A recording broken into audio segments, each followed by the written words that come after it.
Hello, my name is Avery Land, and I have chosen the wordless picture book, The Lion and the Mouse, by Jerry Pinkney to discuss in my read aloud today. This is the front cover right here, and it shows the lion and the mouse that the book is centered around. And then this is the back cover that shows all of the animals that are found in the savannah. And we see pictures of all these animals throughout the whole book. So let's see if any of the predictions that you guys made are gonna come true in the next few pages.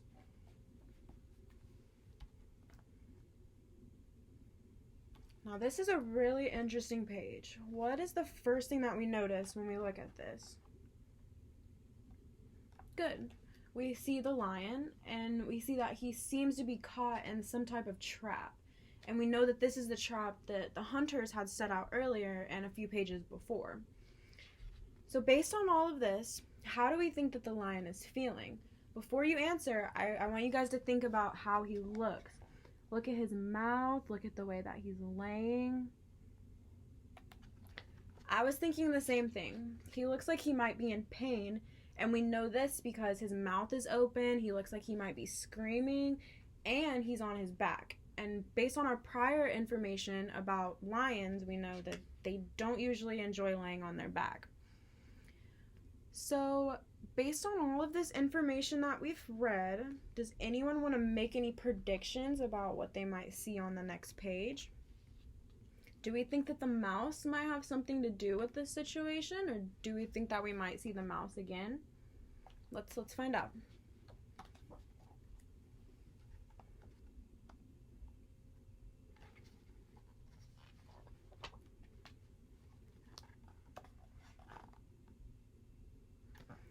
Did anybody happen to predict correctly?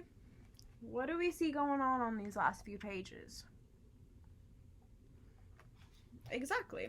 It looks like the mouse was working, and then he heard the lion roaring really loud, and then he decided to follow the noise, and then he decided to chew the rope that the lion is stuck in. So can we make any connections about what we see happening in these pages and what we read previously in the book?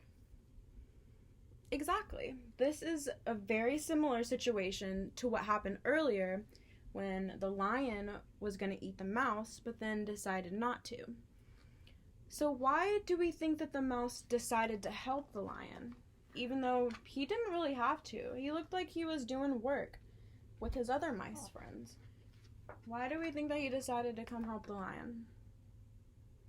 I agree. The lion was in trouble, and the mouse wanted to return the act of kindness that the lion showed towards him.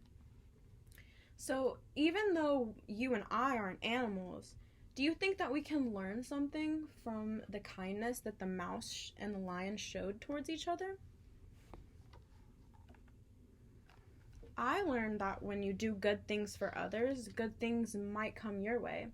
And even though you might think that you're very small, you can always make very, very big changes. So based off of this information, does anyone want to make any predictions on what they think might happen on the next page? Let's find out.